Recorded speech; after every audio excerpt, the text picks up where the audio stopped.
Dari lantai 9 sebuah kompleks apartemen tua era Soviet di Minsk, Belarus terlihat pemandangan musim dingin yang membekukan. Dingin yang menusuk tulang itu seolah membalut keluarga Katrina. Katrina, kamu harus memutuskan. Kita tidak punya pilihan lain, kata-kata ibunya, Svetlana, seperti palu yang menghantam kepala putri tunggal mereka. Di tangannya, Katrina memegang sebuah foto yang baru saja tiba, seorang pria asing dari Indonesia. Kisah ini adalah tentang seorang gadis muda dari Belarus yang belum pernah meninggalkan tanah kelahirannya. Demi kelangsungan hidup keluarganya, ia memutuskan untuk menikah dengan pria yang tidak ia kenal, seorang Indonesia. Dulu, ia punya banyak impian. Namun hilangnya pekerjaan ayahnya secara tiba-tiba dan memburuknya penyakit sang ayah memaksanya untuk menyingkirkan semua impian itu. 2 tahun kemudian, suatu hari orang tuanya datang berkunjung dari jauh dari Indonesia. Saat melihat putri mereka tiba-tiba terduduk di lantai dan menangis tanpa henti. Apa yang sebenarnya dialami keluarga ini? Dan bagaimana ia menemukan harapan dari keputusasaan yang mendalam? Sekarang, mari kita dengarkan kisahnya. Selamat pagi, siang dan malam untuk kita semua. Saya Katerina. Saya lahir dan besar di Minsk, ibu kota Belarus. Minsk adalah kota pusat di negara kecil Eropa Timur bernama Belarus. Kota ini penuh dengan gedung-gedung apartemen berwarna abu-abu yang dibangun di era Soviet. Di musim dingin suhunya bisa turun hingga minus 20 derajat Celcius. Ini adalah kota yang sangat dingin, namun bagi saya, kota ini penuh dengan kenangan hangat. Terlihat dari apartemen kami di lantai 6 dekat Lenin Avenue, ayah, Andre, sudah lama bekerja di sebuah pabrik mesin milik negara. Ia adalah seorang mekanik terampil. Ibu, Svetlana, menjahit di dekat pasar. Saya adalah anak tunggal mereka, karena mereka melahirkan saya di usia yang tidak lagi muda. Saya adalah satu-satunya anak dan satu-satunya harapan mereka. Sejak kecil, saya sangat dicintai oleh orang tua saya. Katrina, kamu anak yang istimewa, kamu adalah kebanggaan kami, kata ayah, selalu sambil mengelus kepala saya. Sejak kecil, saya sudah suka menata rambut. Di sekolah dasar, kebahagiaan terbesar saya adalah mengepang rambut teman-teman saya. Di sekolah menengah, saya mengasah keterampilan saya dengan mewarnai rambut ibu. Saat saya lulus sekolah menengah, jalan saya sudah jelas. Menjadi seorang penata rambut terkenal. Namun kondisi keuangan keluarga kami tidaklah longgar. Meskipun saya bermimpi belajar di sekolah kecantikan terkenal di Moskow atau Saint Petersburg, itu adalah impian yang tidak terjangkau. Jadi, setelah lulus SMA, saya mulai bekerja sebagai pelayan di sebuah kafe di Minsk. Saya mengantar piring di siang hari, dan di malam hari, saya belajar di Akademi Kecantikan Swasta, menabung uang. Tujuan saya adalah menabung cukup dalam 2 tahun untuk masuk Akademi Rambut Moskow. Setiap malam di kamar kecil kami, saya mempelajari gaya rambut dari Paris Fashion Week melalui video online. Saya berlatih hingga tengah malam di kepala manekin tua saya. Saya juga mengumpulkan pengalaman dengan menata rambut rekan kerja saya secara gratis. Katrina, kamu benar-benar punya bakat. Kalau kamu sudah terkenal, beri kami diskon ya untuk perawatan kecantikan. Daria, rekan kerja saya, selalu bercanda. Saya senang. Meskipun sekarang sulit, saya percaya bahwa saya perlahan-lahan mendekati impian saya. Namun segalanya mulai runtuh. Pabrik mesin tempat ayah bekerja tiba-tiba tutup. Karena perubahan kebijakan ekonomi pemerintah, bantuan keuangan dipotong, dan 5.000 pekerja kehilangan pekerjaan dalam semalam. Tidak apa-apa, Katerina. Ayah akan segera mencari pekerjaan lain, kata ayah. Namun di usia 50-an tidak mudah mencari pekerjaan baru. 1 bulan berlalu, lalu 2 bulan, namun ayah masih belum mendapat pekerjaan. Tabungan kami cepat habis, dan suasana di rumah semakin mencekam. Yang memperparah masalah, diabetes ayah mulai memburuk. Penyakit yang sudah dideritanya selama hampir 20 tahun. Suatu malam, saat saya pulang kerja, saya melihat tangan ayah terbalut perban. Ayah, apa yang terjadi? Tidak apa-apa, hanya luka kecil. Namun seminggu kemudian, luka itu masih belum sembuh. Karena komplikasi diabetes, penyembuhan luka sangat lambat, bisik ibu. Katerina, mata ayah juga mulai kabur.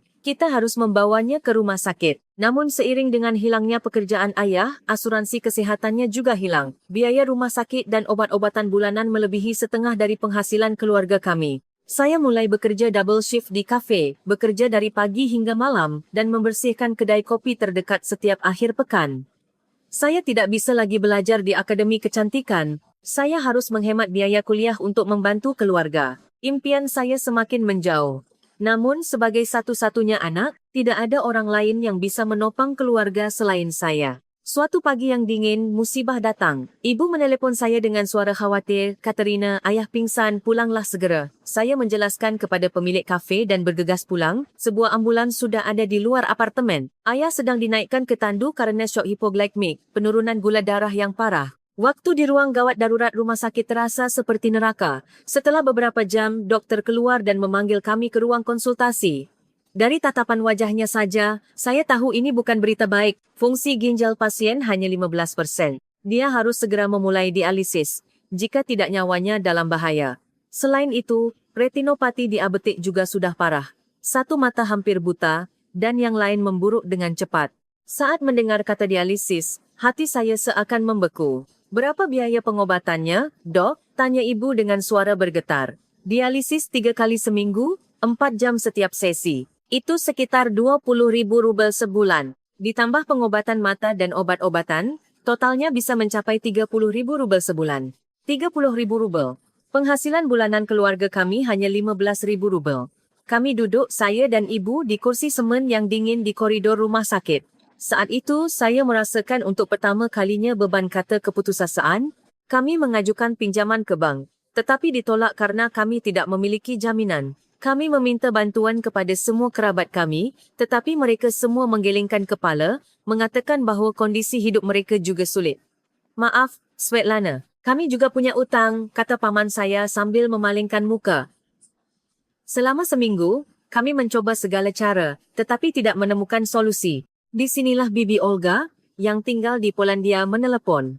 "Svetlana, pernahkah kamu mendengar tentang pernikahan internasional? Ada negara bernama Indonesia. Pria-pria di sana mencari pasangan dari luar negeri. Jika kamu menikah, mereka akan memberikan sejumlah besar uang." Malam itu saat kami sekeluarga duduk di ruang makan kecil kami, ibu bertanya dengan hati-hati, "Katerina," Bibi bilang. Saat itu, saya tahu apa yang ingin dikatakan ibu, pernikahan internasional. Saya pernah menonton cerita di TV tentang wanita dari Ukraina atau Belarus yang menikah dengan orang asing. Tapi itu selalu kisah orang lain. "Ibu, maafkan aku. Katerina, maafkan ibu sungguh. Tapi kita tidak punya cara lain." Ibu menangis. "Jika bukan kamu, tidak ada orang lain. Kamu satu-satunya anak kami." 3 kata itu, satu-satunya anak, terasa berat menekan dada saya. Jika saja saya punya kakak laki-laki atau perempuan, saya tidak akan merasakan beban ini. Tapi hanya saya yang ada di keluarga kami. Selama seminggu saya tidak bisa tidur. Bagaimana dengan impian saya? Belajar di Moskow? Impian saya memiliki salon sendiri di Minsk. Saya melihat keluar jendela dan menangis terus-menerus. Namun gambaran ayah yang terbaring di ranjang rumah sakit tidak bisa hilang dari pikiran saya. "Maafkan ayah nak," suara ayah bergema di telinga saya. Akhirnya, saya memutuskan. "Ibu, aku akan pergi ke Indonesia." Saat saya mengatakannya, ibu memeluk saya dan menangis tanpa suara. "Maafkan ibu Katerina. Maafkan ibu sungguh, tidak apa-apa. Aku akan memastikan ayah sembuh." Malam itu, saya menata kepala manekin saya untuk terakhir kalinya di kamar saya. Gambar-gambar Paris Fashion Week yang menempel di dinding, majalah gaya rambut yang saya kumpulkan, dan buku catatan tua yang berisi rencana salon impian Katerina. Setiap suara guntingan terasa seperti memotong impian saya. Tapi saya adalah anak tunggal. Saya adalah satu-satunya harapan, satu-satunya penopang orang tua saya. Jadi saya memutuskan untuk pergi ke Indonesia, sebuah negara asing di belahan dunia lain. Seminggu setelah keputusan saya untuk pergi ke Indonesia berlalu dengan cepat, dengan bantuan agen yang diperkenalkan Bibi Olga di Polandia, saya menyiapkan paspor, akta kelahiran, sertifikat medis, dan permohonan visa. Sambil menyiapkan setiap dokumen, saya merasa ini benar-benar terjadi. Orang pertama yang saya lihat di panggilan video adalah Marco Santoso. Di layar, ia adalah pria berusia 36 tahun dengan penampilan sederhana. "Halo Katerina, saya Marco Santoso. Saya punya toko material bangunan kecil di Kota Harmoni, Tangerang, Indonesia," katanya dalam bahasa Inggris yang cukup lancar. Suaranya tenang, tetapi saya tidak bisa berkata apa-apa. "Halo," sejujurnya tidak peduli siapa dia. Yang saya butuhkan hanyalah cara untuk menyelamatkan ayah. Agen menjanjikan proses yang cepat. Pengambilan dokumen pernikahan dari kedutaan Belarus dan pengajuan visa Indonesia semuanya selesai hanya dalam 3 minggu. Selama waktu ini, Tuan Marco Santoso mengirimkan sebagian dari biaya dialisis ayah. Berkat ini ayah bisa memulai dialisis darurat. Saya bersyukur, tetapi pada saat yang sama, hati saya terasa berat. Kapan saya bisa membayar uang ini? Suatu malam sebelum saya pergi, saya berkemas di kamar saya. Sebuah koper kecil, beberapa pakaian, album foto, dan sebuah buku tua tentang tata rias rambut. Saya melihat sekeliling kamar saya. Masa muda saya sepenuhnya tertinggal di sini. Gambar-gambar Paris Fashion Week di dinding, kepala manekin yang saya gunakan untuk berlatih, dan buku catatan yang berisi rencana hidup Katrina. Saya melihat keluar jendela, pemandangan jalanan Minsk dengan salju yang turun. Selamat tinggal, tanah airku. Selamat tinggal, impianku, kata saya pelan. Hari keberangkatan, di Bandara Minsk. Saya bersama orang tua saya, ayah duduk di kursi roda, tubuhnya melemah setelah memulai dialisis. Katrina, ayah memegang tangan saya, maafkan ayah nak, karena ketidakmampuan ayah, hidupmu jadi begini. Tidak apa-apa ayah. Aku baik-baik saja. Ini bohong. Saya tidak baik-baik saja. Ibu memeluk saya dan menangis lama. Sering-sering kirim kabar. Jangan sakit, berhati-hatilah. Iya bu, jangan khawatir. Pengumuman boarding berbunyi. Saya memeluk mereka berdua erat-erat. Ayah akan sembuh, aku janji. Saat saya berbalik, air mata saya tumpah. Saya tidak menoleh sampai saya naik pesawat, karena saya merasa akan ambruk jika menoleh. Di pesawat menuju Indonesia, selama lebih dari 10 jam perjalanan, saya tidak tidur sejenak pun. Saya melihat keluar jendela, memikirkan negara seperti apa Indonesia itu. Apakah saya akan menyukai makanannya? Bagaimana orang-orangnya? Yang terpenting, bisakah saya benar-benar hidup bersama Marco Santoso seumur hidup? Penumpang di sebelah saya tidur nyenyak, tapi saya bahkan tidak bisa memejamkan mata. Kekhawatiran, ketakutan dan rasa bersalah bercampur aduk mengganggu dada saya. Bandara Internasional Soekarno-Hatta. Saat saya keluar dari aula imigrasi, selamat datang Katrina. Seorang pria berdiri di sana. Ia memegang papan bertuliskan bahasa Inggris. Itu dia yang saya lihat di panggilan video, Tuan Marco Santoso. Katrina, terima kasih sudah datang. Ia tersenyum canggung sambil membantu saya membawa barang bawaan. Saya hanya mengangguk, tidak tahu harus berkata apa. Perjalanan menuju mobil berlangsung hening. Sesekali, Marco menatap saya seolah ingin bicara. Tapi kemudian ia berubah pikiran. Setelah hampir 2 jam perjalanan, kami tiba di Kota Harmoni, Tangerang, sebuah kota kecil di pinggiran Jakarta. Ganggang sempit berkeluk-keluk di antara rumah-rumah padat. Ini perumahan kami. Di sini tenang dan orang-orangnya baik. Rumah Marco adalah rumah kota 2 lantai di dalam gang. Kecil tapi bersih. Orang tua saya tinggal tidak jauh dari sini. Di sini hanya kita berdua yang akan tinggal. Saya hanya mengangguk. Setelah masuk, Marco membuka sebuah pintu. Ini kamarmu, Katrina. Kamu bisa tinggal di sini sementara sambil beradaptasi. Katakan saja jika kamu butuh sesuatu. Baiklah, istirahatlah sekarang, kamu pasti lelah. Dan ia pergi dengan tenang. Sendirian di kamar, saya melihat keluar jendela. Langit yang berbeda, bangunan yang berbeda, bahasa yang berbeda. Ini akan menjadi rumah saya. Malam itu, saya memeluk bantal saya dan menangis dalam diam, tanpa terdengar siapapun. Selama minggu pertama saya di Indonesia, semuanya baru. Saya tidak tahu bahasanya, makanannya sangat berbeda, rasa manis, pedas, dan asam yang tidak biasa bagi saya. Bahkan iklimnya berbeda dengan Belarus, lembab dan hangat. Pagi-pagi Marco berangkat kerja ke toko material bangunan dan pulang sudah malam. Saya sendirian di rumah, belajar bahasa Indonesia sepanjang hari. Saya merindukan keluarga saya di Belarus, terutama ayah yang menjalani dialisis. Saya menangis setiap malam. Suatu malam saat makan malam, Marco bertanya dengan hati-hati, Katrina, maukah kamu menemaniku mengunjungi rumah orang tuaku besok? Kita harus menyapa mereka. Baiklah, keesokan harinya kami pergi ke rumah orang tuanya. Itu adalah sebuah rumah mungil dengan halaman yang penuh tanaman. Wah, menantu kami sudah datang. Ibu mertua tersenyum riang sambil memegang tangan saya. Datang dari tempat yang begitu jauh, kamu pasti lelah. Masuklah. Ayah mertua hanya mengangguk pelan. Saya dengan canggung menyapa hello. Ibu mertua menyiapkan banyak makanan, rendang, sate ayam, gado-gado, dan berbagai masakan sayur.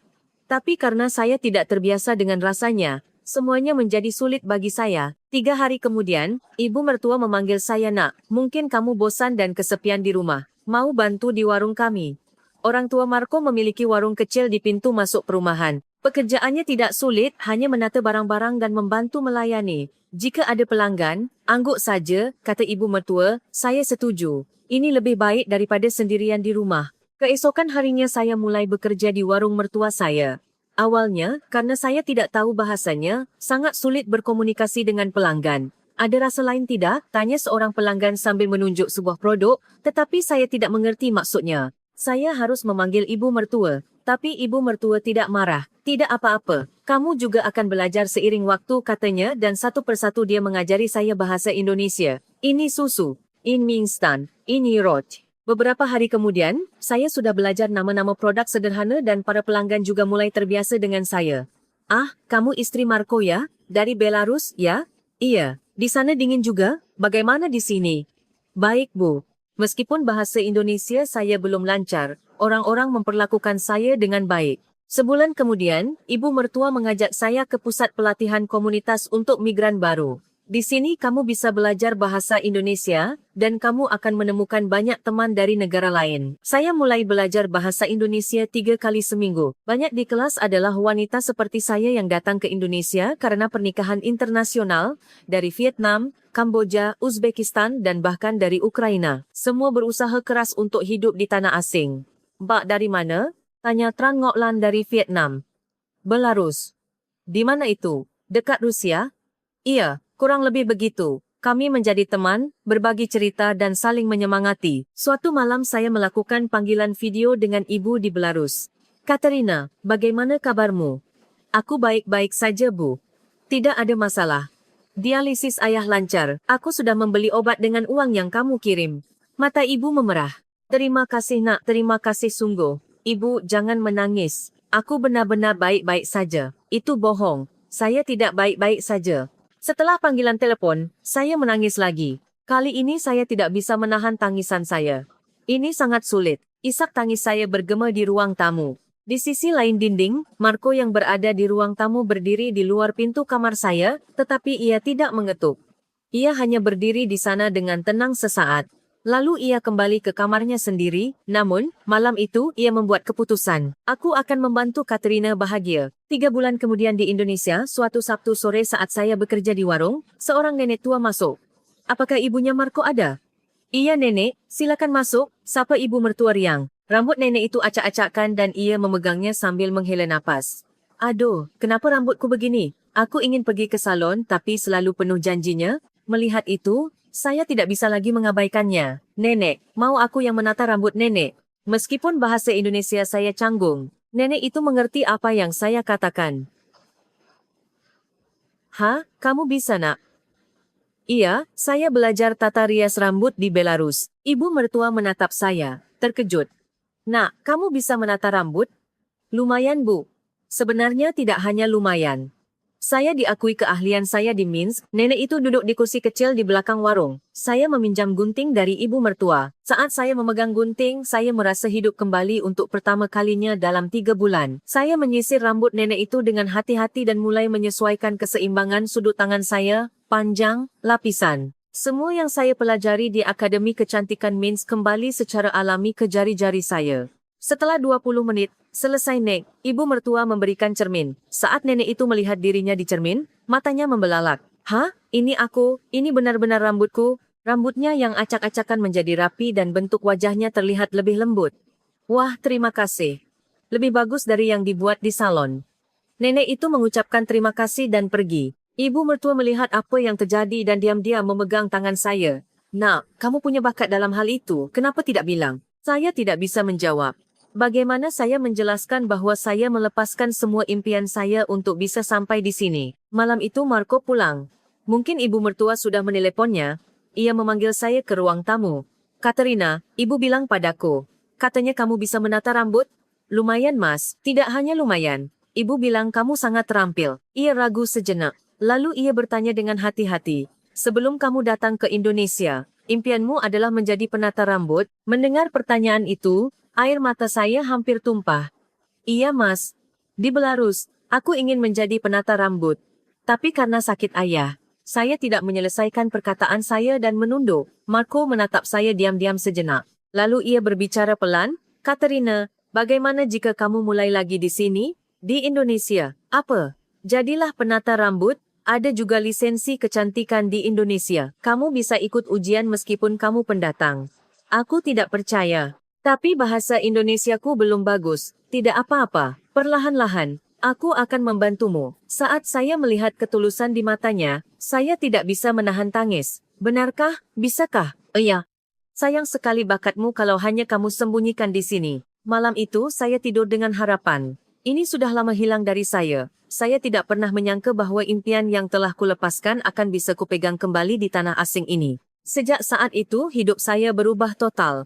Marco menepati janjinya, keesokan malam ia pulang membawa beberapa lembar kertas cetak. Katerina, aku sudah mencari tahu, ada program pendidikan tata rias rambut di kota yang khusus untuk pendatang. Mereka juga mengajari bahasa Indonesia dan mempersiapkan untuk ujian sertifikasi penata rambut. Saya mengambil kertas itu dan menatapnya terpana. Benarkah mereka menerima pendatang? Iya. Ini adalah bagian dari program sumber daya keluarga migran baru. Biayanya juga murah. Sulit, tapi kamu pasti bisa, Katrina. Aku akan membantumu. Malam itu, saya tidur dengan harapan. Minggu berikutnya, tantangan baru saya dimulai.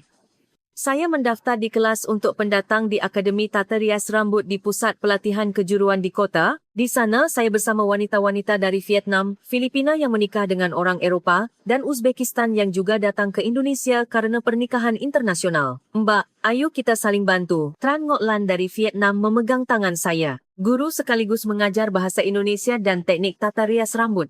Baik kelas. Sekarang kita akan belajar layer cutting dan perm. Di siang hari, saya bekerja di warung mertua saya, dan di malam hari, saya belajar di Akademi Rambut. Di rumah, Marco membantu saya dengan bahasa Indonesia. Katerina, pelan-pelan saja. Kita punya banyak waktu. Kata-kata penghiburnya yang menopang saya. 6 bulan kemudian, saya lulus ujian kemahiran bahasa Indonesia dasar. Meskipun ini adalah tingkat terendah, itu sangat berarti bagi saya. Katerina, selamat. Marco sangat gembira melihat sertifikat saya. Ibu mertua juga menyiapkan nastar dan buah-buahan untuk perayaan kecil. Nak, kamu membanggakan ibu. Sekarang tantangan sebenarnya baru dimulai. Persiapan formal untuk ujian nasional penata rambut dimulai di Akademi Rambut. Ada 5 mata pelajaran tertulis. Kesehatan masyarakat, hukum manajemen, dermatologi, trikologi, ilmu kosmetik, dan saya harus melakukan cutting, perming, dan coloring dengan sempurna dalam ujian praktik. Saat itu ibu mertua menyiapkan hadiah istimewa untuk saya. Dia membersihkan gudang kecil di belakang warung dan menempatkan di sana kursi bekas, cermin dan alat-alat tata rias rambut. Nak, berlatihlah di sini. Tata rambut orang-orang di komunitas secara gratis agar kamu bisa mengumpulkan pengalaman. Ibu, saya menangis. Ibu mertua memegang tangan saya erat-erat. Ibu tahu sekarang impianmu. Ibu akan membantumu. Sejak hari itu saya mulai memberikan layanan tata rias rambut gratis untuk nenek-nenek dan kakek-kakek di komunitas kami. Aduh Katerina, terima kasih. Aku jadi terlihat 10 tahun lebih muda. Nenek-nenek sangat gembira sambil melihat ke cermin. Saya melatih teknik yang saya pelajari di akademi dalam situasi nyata dan perlahan-lahan saya mendapatkan kepercayaan diri. Iya, ini yang ingin saya lakukan. Setahun kemudian, saya mencoba ujian nasional penata rambut untuk pertama kalinya. Harus mendapat nilai 60 ke atas di semua 5 mata pelajaran tertulis dan harus menyelesaikan keterampilan praktik dengan sempurna dalam waktu terbatas. Di mobil menuju lokasi ujian, Marco memegang tangan saya erat-erat. Jangan gugup, lakukan saja seperti yang biasa kamu lakukan. Kamu sudah sangat hebat, Katerina. Tapi saya gagal. Saya lulus ujian tertulis tetapi kehabisan 5 menit dalam ujian praktik. Saat saya keluar dari lokasi ujian, saya terduduk di lantai dan menangis. Apakah aku benar-benar tidak bisa? Apakah aku terlalu berharap? Marco memeluk saya erat-erat. Tidak apa-apa, ini percobaan pertama. Kamu akan lebih siap lain kali. Aku percaya padamu, Katerina. Kepercayaannya yang membuat saya bangkit kembali. Guru di Akademi Rambut juga menyemangati saya. Katerina, keahlianmu sudah cukup. Kamu hanya perlu manajemen waktu lain kali. Jangan menyerah. 6 bulan kemudian, saya mencoba lagi untuk kedua kalinya. Saya berlatih setiap malam. 5 menit untuk cutting, 30 menit untuk perming, 55 menit untuk coloring. Saya menggabungkan peningkatan kecepatan dan akurasi sambil menata rambut nenek-nenek. Pada hari ujian, saya melakukan semua proses dengan tenang. Cutting, perming, coloring, styling, tangan saya gemetar tetapi saya mengikuti semua yang telah saya latih. Setelah styling terakhir, saya melihat jam. Tepat 2 menit dan 30 detik tersisa. Hari pengumuman kelulusan. Kami duduk, saya dan Marco, di depan komputer. Tangan saya gemetar saat memasukkan nomor ujian dan menekan enter. Kata lulus muncul di layar. Saat saya melihat dua kata itu, saya terduduk di lantai dan menangis. Semua kerja keras saya seperti flashback yang melintas. Marco memeluk saya dan ikut menangis. Selamat Katerina, kamu benar-benar berhasil. Kamu hebat. Saya menelepon guru saya di Akademi Rambut. Ia juga sangat gembira. Katerina, selamat. Usahamu akhirnya membuahkan hasil. 2 bulan setelah saya lulus, ada sebuah salon kecil kosong di pusat kota Harmoni, Tangerang. Sewanya 1.500.000 sebulan. Itu adalah ruangan kecil, sekitar 6 meter persegi. Katerina, mulailah di sini. Bagaimana menurutmu? Tanya Marco hati-hati. Tapi uangnya, aku punya tabungan. Gunakan saja dulu itu untuk memulai. Dan ibu bilang dia juga akan membantu. Saya tidak bisa percaya. Keluarga ini melakukan ini untuk saya. Benarkah? Bisakah? Iya. Ini mimpimu kan, Katerina? Sebulan kemudian, salon komunitas kecil itu dibuka. Katerina Salon tertulis di papan nama. Pada hari itu, saya berdiri di depannya dan menangis lama. Katerina Salon, yang saya impikan di Minsk terwujud di sini. Di Indonesia, pada hari pertama pembukaan, nenek-nenek komunitas mengantri. Katerina selamat, kami pelanggan pertamamu. Ibu mertua juga datang dan memegang tangan saya erat-erat. Selamat, menantu kami membuat kami bangga. Guru saya di Akademi Rambut dan teman-teman saya dari kelas pendatang juga datang membawa bunga. Marco tersenyum pelan di sudut toko. Setahun kemudian Katerina Salon menjadi salon terkenal di kota Harmoni. Terutama teknik cutting dan coloring saya yang sangat halus. Jadi banyak juga anak muda yang menjadi pelanggan saya. Mbak Katerina, bisakah saya membuat janji minggu depan? Berbeda sekali. Kamu hebat sekali. Selama waktu itu, hubungan kami, saya dan Marco, juga perlahan berubah. Ini dimulai sebagai pernikahan berdasarkan kesepakatan, tetapi sekarang berbeda. Kami memasak makan malam setelah bekerja dan pergi ke pasar bersama. Setiap akhir pekan, kami menjalani kehidupan biasa. Kami menjadi suami istri yang sesungguhnya. Suatu sore di musim semi, Marco dengan hati-hati memegang tangan saya. Katerina, bisakah aku memanggilmu istri sekarang? Saya tersenyum dan mengangguk. Iya mas. Lalu untuk pertama kalinya, kami saling memeluk dengan cinta yang tulus. 6 bulan setelah pembukaan salon, saya sudah menabung cukup uang. Saya menelepon ibu di Belarus. Bu ayah, datanglah ke sini ke Indonesia. Aku yang akan menyiapkan tiketnya. Ibu menangis di seberang telepon. Katerina, benarkah? Bisakah? Iya bu, aku baik-baik saja sekarang. Aku punya salon sendiri. Aku punya suami yang baik. Mertuaku juga ingin bertemu ibu dan ayah. Ibu dan ayah harus datang. 3 minggu kemudian, kami, saya dan Marco, menunggu di aula kedatangan Bandara Soekarno-Hatta. Memegang spanduk selamat datang dan bunga, pintu otomatis terbuka, dan ayah keluar, duduk di kursi roda bersama ibu. Katerina, ibu berteriak dan berlari mendekat. Saya juga memeluknya sambil menangis. Bu, aku merindukanmu. Ayah yang duduk di kursi roda memegang tangan saya erat-erat. Anakku, Marco mendekat untuk menyapa. Selamat pagi pak, saya Marco Santoso, katanya dalam bahasa Belarus yang telah ia persiapkan. Ayah memegang tangan Marco erat-erat dan mengangguk. Terima kasih sudah baik kepada putri kami. Marco juga membungkuk. Pada hari itu kami pulang ke kota Harmoni. Sesampainya kami di depan Katerina Salon, saat orang tua saya melihat papan nama itu, mereka tiba-tiba terduduk di lantai dan menangis. Katerina, putri kami benar-benar berhasil. Kata-kata ayah menambah tangisan saya. Iya ayah. Aku berhasil. 2 minggu saya bersama orang tua saya terasa seperti mimpi. Meskipun ayah duduk di kursi roda, wajahnya bahagia. Katerina, salonmu bagus sekali, kata ibu selalu sambil menangis saat melihat salon saya. Aku bangga dengan putri kami atas kesuksesannya. Mertua saya memperlakukan orang tua saya dengan sangat baik. Ibu mertua memasak hidangan Indonesia setiap hari. Kami semua pergi ke Jakarta dan Anyer setiap akhir pekan. Saat-saat bersama mereka sambil mendorong kursi roda ayah dan berjalan-jalan di Monas dan Kota Tua adalah kenangan paling berharga bagi saya. Pada malam terakhir, kami semua berkumpul di ruang makan. Orang tua saya, Marco dan mertua saya.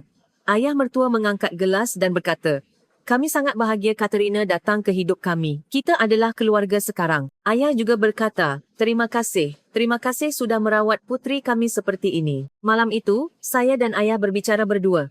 Katerina, kamu bahagia? Iya, ayah, aku sangat bahagia, tapi awalnya tidak begitu, kan? Ayah tahu betapa kamu menderita. Ayah minta maaf karena ayah merebut masa mudamu. Saya memegang tangan ayah erat-erat. Tidak, ayah. Aku tidak menyesal datang ke sini. Aku mewujudkan impianku di sini. Keluarga ini juga baik kepadaku. Aku tidak punya masalah lagi. Aku benar-benar bahagia. Ayah mengelus kepala saya dan menangis dalam diam. Terima kasih nak. Terima kasih sungguh. Setelah orang tua saya kembali ke Belarus, saya kembali ke kehidupan sehari-hari saya. Tapi semuanya berbeza sekarang. Pelanggan Katerina Salon semakin banyak. Saya tidak lagi sendirian. Teman-teman saya di pusat migran baru, nenek-nenek di komunitas, dan yang terpenting, Marco dan mertua saya ada di samping saya. Suatu sore saya merasa tidak enak badan. Saya muntah-muntah. Awalnya saya kira saya hanya salah makan, tetapi gejalanya terus berlanjut selama beberapa hari. Marco khawatir, Katerina, sebaiknya kamu periksa ke dokter, tidak apa-apa. Mungkin aku hanya lelah. Tapi beberapa hari kemudian, saya masih belum pulih. Saya tiba-tiba merasa mual saat bekerja. Akhirnya saya periksa ke dokter. Dokter melihat layar USG dan tersenyum. Selamat, Katerina. Anda hamil 8 minggu. Apa? Lihat ini. Jantung bayi berdenyut, kan? Saya mengikuti jari dokter dan melihat titik kecil dengan jantung kecil yang berkedip. Saya tiba-tiba menangis. Bayi, aku akan menjadi ibu. Pulang kerja. Marco sedang menonton TV di ruang tamu. Saya duduk dengan tenang di depannya. Mas, ada yang mau kukatakan. Marco terkejut. Apa? Saya mengeluarkan foto USG dari tas saya. Mas, lihat ini. Marco mengambil foto itu dan menatapnya terpana. Apa ini sayang? Kita punya bayi? Saat itu, Marco menangis. Benarkah? Terima kasih Katrina, terima kasih sungguh. Dia memelukku erat-erat. Marco sangat gembira. Ia menunggu impian saya. Tapi di dalam hatinya, ia berharap kami akan punya bayi. Malam itu, kami menyampaikan kabar gembira itu kepada mertua saya. Ibu mertua menangis saking gembiranya, ayah mertua mengelus bahu saya dengan tenang. Hebat nak, sangat hebat. Saya juga menelepon orang tua saya di Belarus. Bu ayah aku hamil. Ibu menangis saking gembiranya di seberang telepon. Katerina, benarkah? Alhamdulillah. 7 bulan kemudian, saya melahirkan bayi perempuan yang sehat. Bayi yang sangat cantik. Separuh Indonesia, separuh Belarusia. Marco memeluk bayi itu dan menangis. Anak kita cantik sekali. Mertua saya juga datang ke rumah sakit dan sangat gembira melihat bayi itu. Teman-teman saya di pusat migran baru dan guru saya di Akademi Rambut juga mengucapkan selamat. Kakek Santoso menamainya Sofia Santoso, nama yang sangat cantik. Sekarang Sofia sudah berusia 1 tahun. Ia sudah bisa berjalan, ia mengenal saya. Pulang kerja, ia akan berlari ke arah saya dan memeluk saya. Mama, setiap kali saya mendengar suaranya yang manis, hati saya meleleh. Sesekali saya teringat malam itu. 3 tahun yang lalu saat saya naik pesawat menuju Indonesia di Bandara Minsk. Saat itu saya kira hidup saya sudah berakhir. Saya kira impian saya, kebahagiaan saya dan segalanya sudah hilang. Tapi saya salah. Ini bukan akhir, melainkan awal yang baru. Di sini, di Indonesia, saya menemukan kembali impian saya.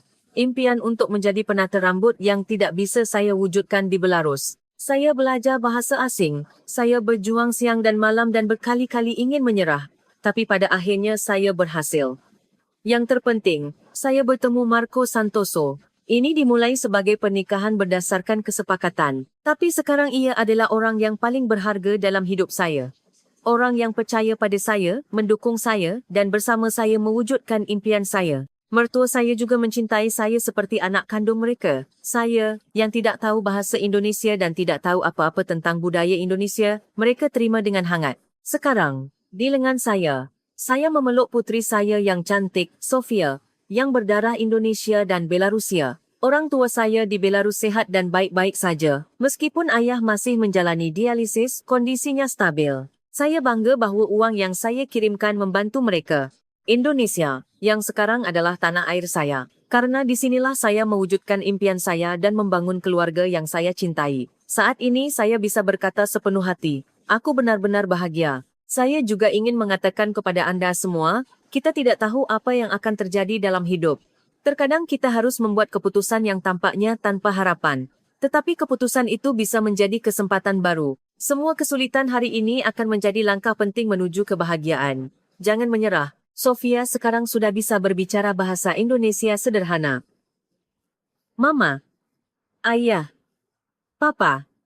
Setiap kali saya mendengar suaranya yang lembut, saya dan Marco, sangat gembira. Salon saya sekarang memiliki 3 asisten dan bisnisnya berjalan sangat baik sehingga perlu memesan 2 minggu sebelumnya. Banyak pelanggan bahkan datang dari Jakarta. Mbak Katerina, Kamu benar-benar hebat di Indonesia. Setiap kali saya mendengar pujian seperti ini, saya teringat malam dingin di Minsk itu, memegang tiket ke negara asing di sebuah apartemen tua. Saya kira itu adalah akhir, tetapi ternyata itu adalah hadiah. Suatu hari ibu mertua datang ke salon. Nak, kamu tahu tidak, orang-orang di kota memujimu, katanya kamu tidak hanya terampil, tapi juga sangat baik kepada pelanggan.